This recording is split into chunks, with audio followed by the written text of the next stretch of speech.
Hello guys, another episode on paramotors. What I have on this table is my first wireless throttle system, and I'll explain what it is. It's just a simple 2.4 gigahertz radio from remote control cars and boats. Basically, the reason that I've been hesitating to make a cordless throttle, first, I haven't found cordless throttles on the market. I saw like a really old video from, I believe, Russia. Then there's like 3 videos on YouTube about it, and I really wondering the reason why they don't make cordless throttles.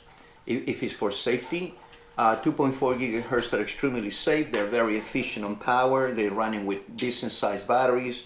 You can use a 12-volt battery, 5,000 milliamp, step it down into a regulator to put it into the receiver and have hours upon hours worth of work.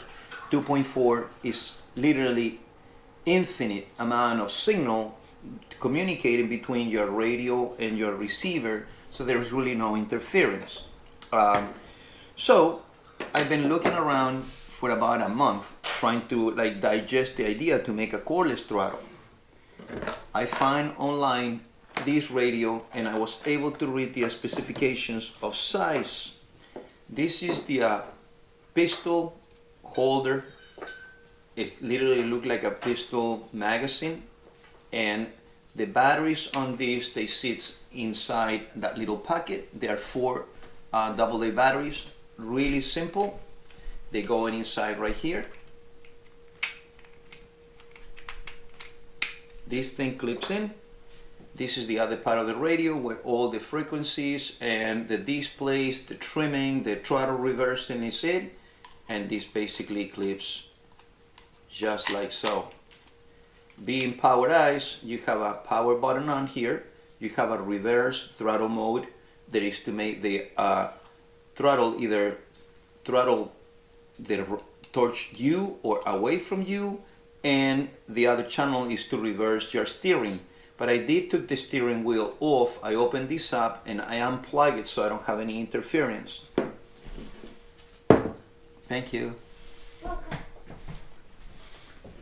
I got my coffee, guys, here. Always good. And a puppy. All right, let's go back to this. Right here is the receiver. This is the radio. The receiver needs to be bound to your radio. You power this on, press the SW button on the bottom, turn the radio on, the light blinks, and these will pair. When they're paired up, you plug your, when they pair up and is powered in the unit, you can take your servo with a servo arm and a servo linkage to connect it into the throttle on your carburetor. How these get powered, for the ones that they don't know, let me see. Facing it, that's the way that you'll be looking at this. Negative, it goes on this side of the receiver. I have my battery here. I will be plugging it. The battery goes into the auxiliary. It says AUX, and as you guys can see, right here, I have this powered to the ground or the black wire on this side of the radio. The light is blinking. When the light is blinking, on the very bottom here is an SW. You press and hold for 3 seconds. When the lights start blinking, you turn on your radio. The radio will communicate with your receiver. The light on the receiver becomes solid, red. That means they both are communicating. You take your servo lead. This is a Futaba servo. If anybody really wanted to do this, you guys can comment. I would like to hear from you guys if anybody knows or have an idea why they don't really make cordless throttles. Like I said, they're really safe. They have a self-fade mode, which I'm gonna speak with you guys in a second, but at first I'm gonna plug this up. These have a neutral wire, which is a white, a red wire, which is hot, and a black wire, which is ground. It gets plugged into channel 2. Channel 2 is throttle, and the same way the ground black wire goes on this side. So this is powered, this is ready. This will be on my paramotor right behind my back, and the linkage, it will be attaching to my carburetor. As you guys can see, when you press the throttle, the arm move right now towards my right, which will be your left, I believe.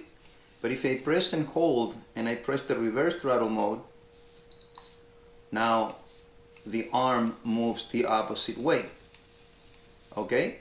If this radio runs out of power, which I already set it up, I'll explain it, but if anybody get the box, they'll be able to read the instructions. If you guys can look at this throttle arm, when I shut this off, it's off now, no. Now it's up. And move to a different position. That's the fail-safe mode. What it does is, if your battery died as you're flying, you can have any preset range of motion on your servo arm, so you can still go to a basic throttle hold position to fly back to the LC, shut your engine off and land safe and charge the batteries. Also, on this side of the transmitter is two little buttons. Those, they do regulate how much throttle you want here or not. As you press the plus, the throttle arm will move and power your unit, and if you press minus, it will go down to idle. So if you guys want to fly with this as cruise control, you can literally press this 2 or 3 times and your engine will start revving up to whatever preset point you want, and then you just can keep this in. Well, I'm gonna put a strap on this, and I'm also gonna put a strap so you can literally let it hang out of your neck and you can never lose it. If you do so, like I said, and this falls out of range, your servo will go to a preset position, so you will still be able to fly.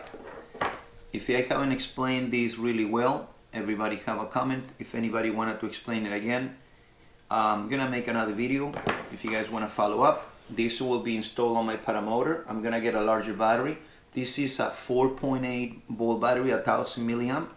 It lasts about 3.5 hours before the battery died, but you can get up to a 6 volt battery for a receiver.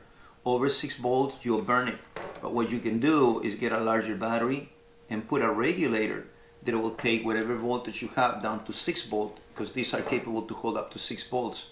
So I'm gonna make it simple on myself, and I'm gonna get a 6 volt 5000 milliamp battery. I'm gonna have about 6 hours or 7 hours worth of use out of this battery.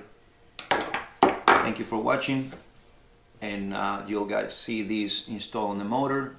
I already did a test on this unit. I have these running for a few hours, and it's more than enough that you need for a day worth of field flying. Talk to you guys later. Thank you for watching.